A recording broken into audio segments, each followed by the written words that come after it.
오늘 우리에게 주시는 하나님 말씀 마태복음 13장 31절에서 35절까지의 말씀입니다. 우리 함께 읽도록 하겠습니다. 또 비유를 들어 이르시되 천국은 마치 사람이 자기 밭에 갖다 심은 겨자씨 한 알 같으니 이는 모든 씨보다 작은 것이로되 자란 후에는 풀보다 커서 나무가 되매 공중의 새들이 와서 그 가지에 깃들이느니라. 또 비유로 말씀하시되 천국은 마치 여자가 가루 서말 속에 갖다 넣어 전부 부풀게 한 누룩과 같으니라. 예수께서 이 모든 것을 우리에게 비유로 말씀하시고 비유가 아니면 아무것도 말씀하지 아니하셨으니 이는 선지자를 통하여 말씀하신 바 내가 입을 열어 비유로 말하고 창세부터 감추인 것들을 드러내리라 함을 이루려 하심이라. 아멘. 오늘 말씀은 겨자씨로 하나님 나라 세우기라는 제목으로 말씀 나누도록 하겠습니다. 예수님은 천국 복음을 비유로 전하셨습니다. 비유라는 것은 예수님께서 복음을 가르치신 예수님만의 독특한 방법이었습니다. 당시에 어떠한 랍비, 어떠한 성경학자들도 어떠한 스승도 비유를 주로 활용해서 하나님의 말씀을 가르치지 않았습니다. 그래서 이 비유라는 것은 예수님만의 독특한 가르침의 방식입니다. 그런데 이 비유는 역설과 모순 또 과장이라는 방법을 통해서 의미를 극대화하는 데 특징이 있습니다. 그러니까 뭔가 비유라는 것은 당연한 이야기가 아니라 전혀 당연하지 않은 이야기들이라는 것이죠. 어딘가에 비유 어딘가에 역설이 있고 비유 어딘가에 모순이 있고 비유 어딘가에 말이 되지 않는 과장의 방법을 사용하고 있다는 것입니다. 그래서 이 비유는 당연한 이야기가 아니라 황당하고 어이없고 말이 되지 않는 이야기라는 것입니다. 따라서 우리가 예수님의 비유의 말씀을 이해하기 위해서는 바로 그 지점을 찾아야 합니다. 예수님의 말씀이 이 비유가 무엇을 가리키는가 이해하기 위해서는 말이 되지 않는 지점, 황당한 지점, 그리고 어이없는 지점을 찾아야 합니다. 오늘 본문에서 예수님은 천국을 설명하기 위해서, 천국의 속성을 드러내기 위해서 두 가지의 비유를 들어서 사용해서 가르치고 있습니다. 천국은 겨자씨 같고 천국은 누룩과 같다라고 말씀하고 있습니다. 이 천국, 하나님 나라의 복음, 예수님께서 가르쳐주신 이 하나님 나라에 대해서 사람들은 이해하지 못했습니다. 또 사람들은 자기들의 생각으로 오해했습니다. 예수님은 그러한 천국에 대한 오해들을 바로잡기 위해서 비유로서 하나님 나라, 천국을 가르쳐 주신 것입니다. 오늘 이 두 가지 비유가 어떻게 사람들의 오해로부터 하나님 나라를 이해할 수 있게끔 설명하고 있는지 같이 한번 생각해 보도록 하겠습니다. 여러분, 겨자씨 비유에서 두 가지의 황당한 지점이 있습니다. 두 가지의 말이 되지 않는 모순과 역설의 지점이 있습니다. 여러분, 첫 번째로 황당한 점을 제가 찾아보도록 하겠습니다. 이것은 겨자씨 하나를 밭에 심었다라는 것입니다. 여러분, 겨자씨 하나를 밭에 심었다. 여러분, 밭이라는 것은 밭에서부터 곡식을 심어서 소출을 얻기 위한 목적으로 밭을 사람들이 가꾸는 것입니다. 그런데 겨자씨 하나를 심었다라는 것입니다. 우리가 생각할 때는 밭의 다른 부분에 많은 채소들을 심고 그 중에 일부를 겨자씨 하나를 심었다라고 생각할 수 있겠지만 당시의 구전율법에 따르면 밭에서 섞어서 파종할 수가 없었어요. 밭의 구역을 나눠서 그 구역 안에는 한 종류의 채소든 한 종류의 씨앗만 뿌릴 수 있었다는 것이죠. 그러면 오늘 말씀에 황당한 지점을 우리가 찾을 수가 있습니다. 이 드넓은 밭에 겨자씨 한 알만 심었다는 것입니다.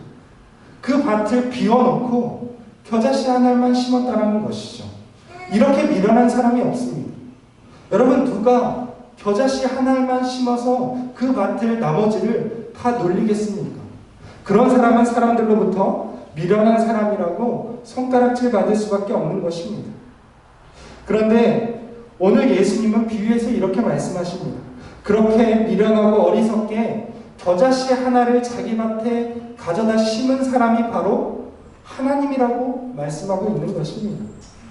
여러분, 두 번째로 예수님의 이 비유에 황당한 점이 있습니다. 그것은 겨자씨 하나이 나무가 돼서 공중의 새들이 깃들인다는 것입니다. 여러분, 겨자라는 것을 못 봤겠죠? 그죠? 제가 화면을 준비했어야 되는데 준비를 못했네요. 이 겨자라는 것이 초본학적으로는 풀입니다. 나무가 아니에요. 1년생 풀입니다. 그래서 한 해살이라서 한 해가 지나면 죽고 마는 것이죠.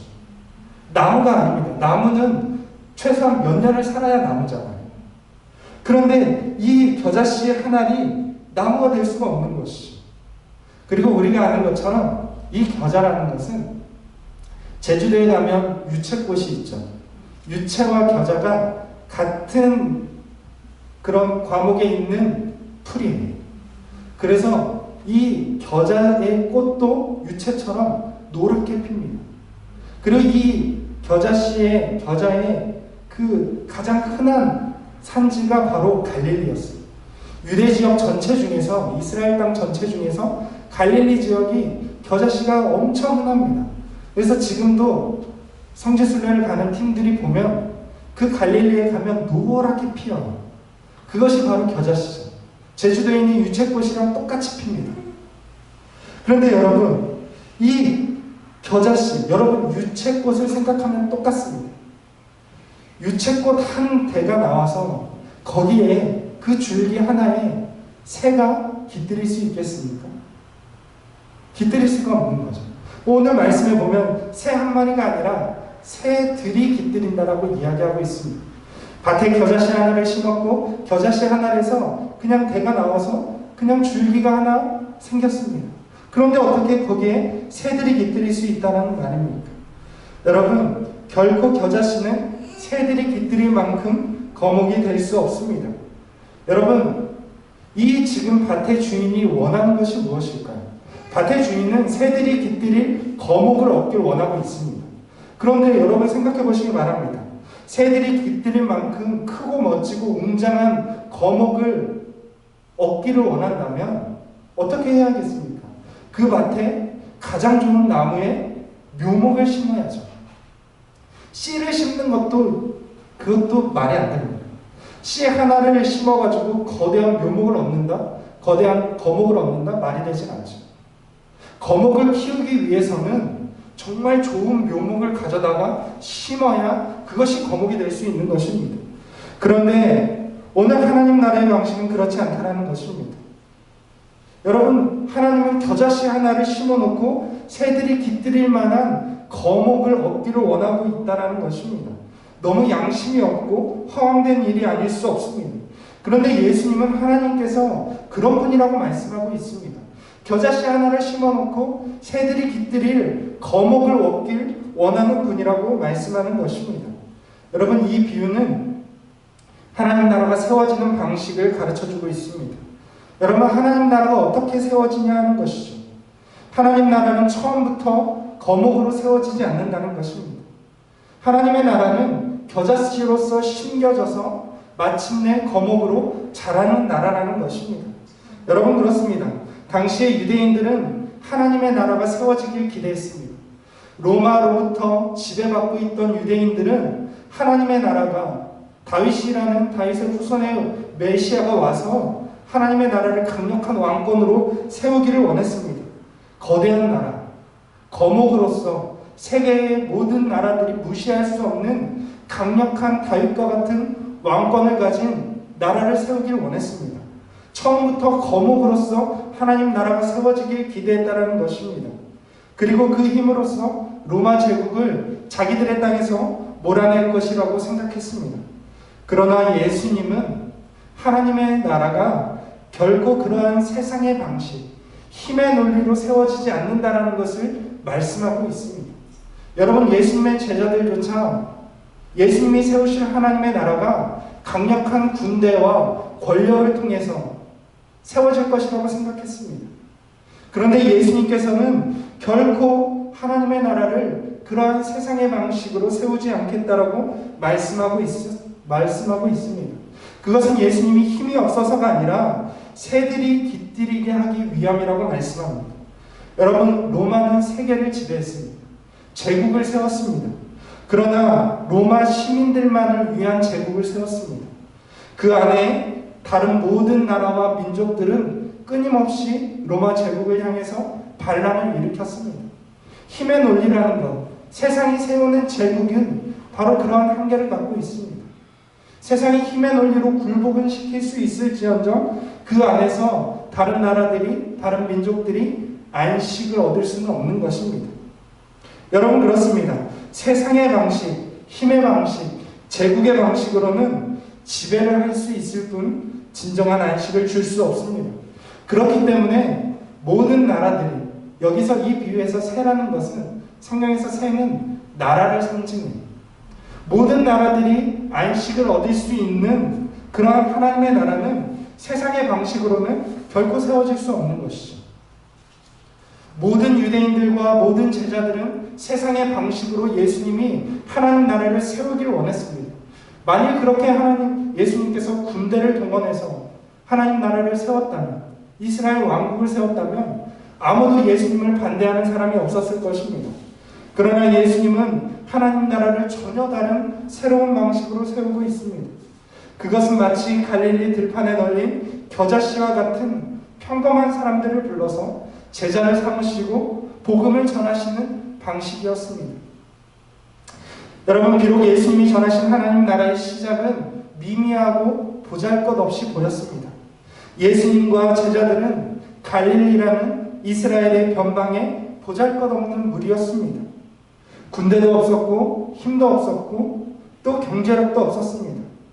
그러나 보잘것없이 시작한 하나님의 나라는 로마 제국의 경계를 넘어서 모든 나라와 모든 민족이 깃들일 수 있는 그러한 거대한 거목으로 세워졌다는 것입니다.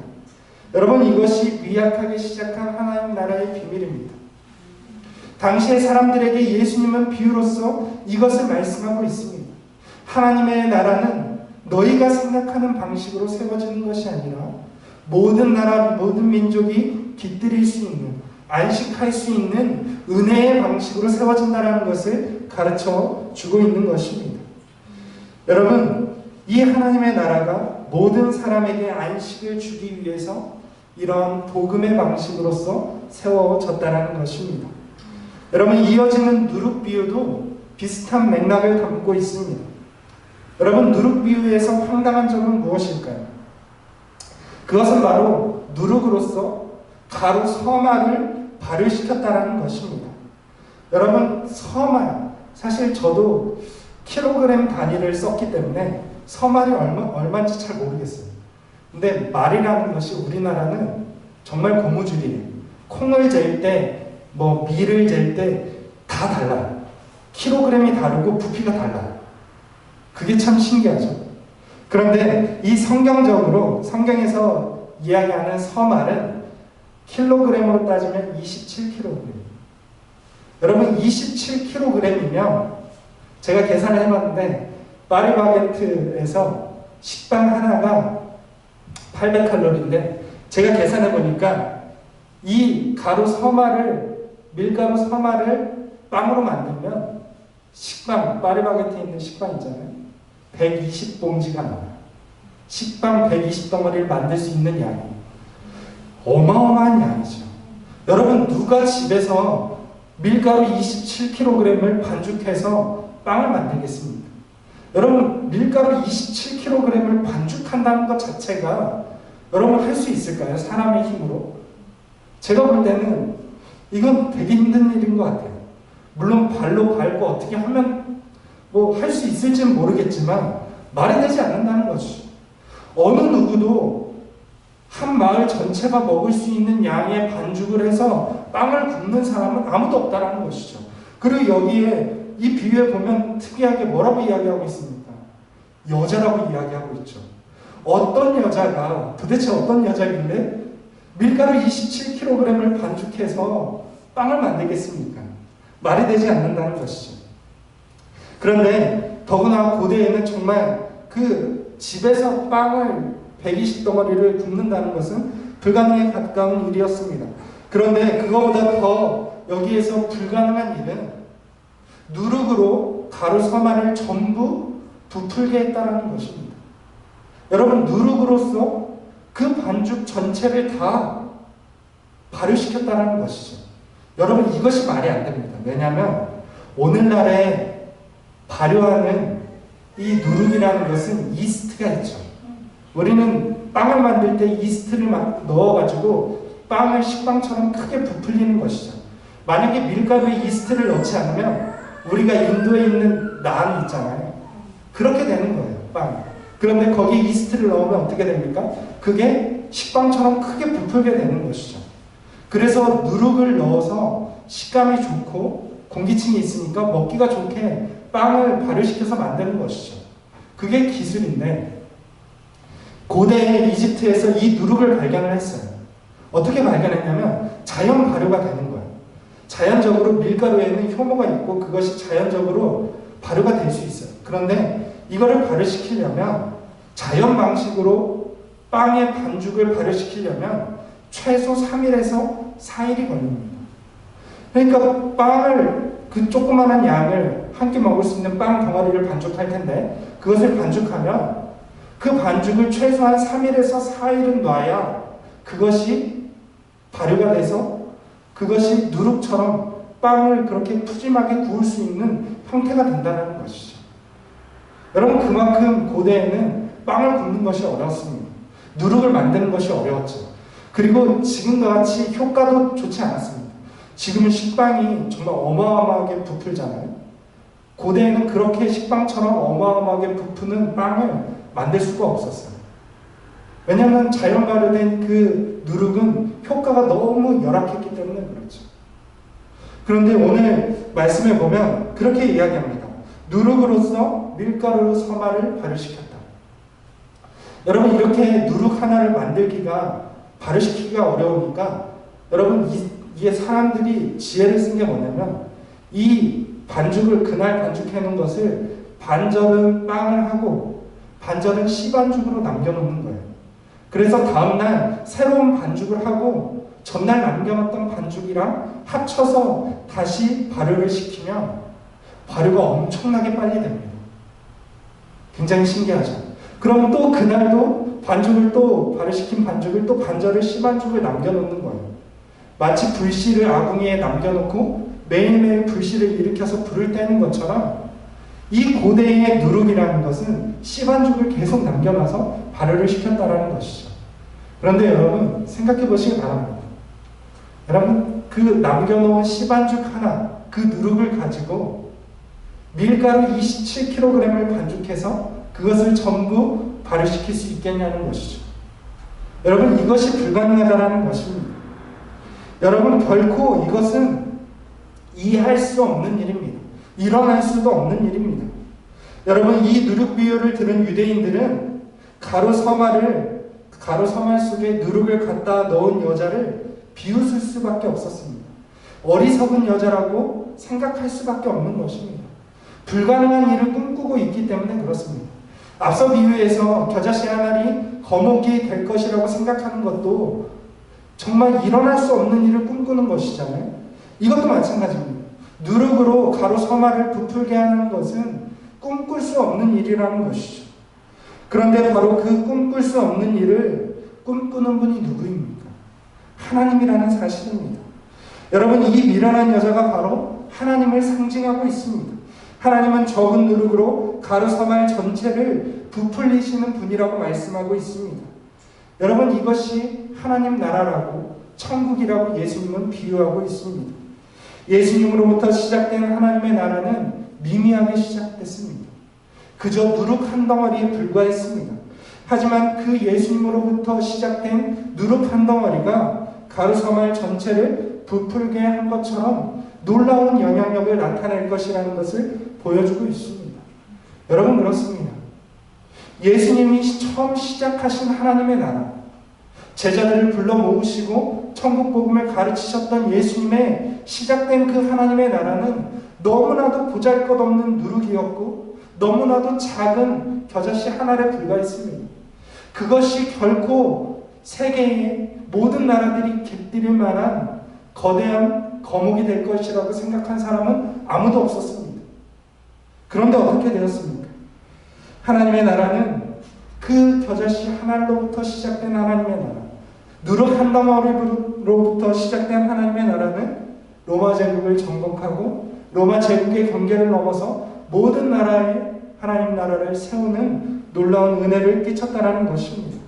여러분, 우리가 가진 하나님의 나라가 이와 같습니다. 하나님의 나라의 시작은 미미합니다.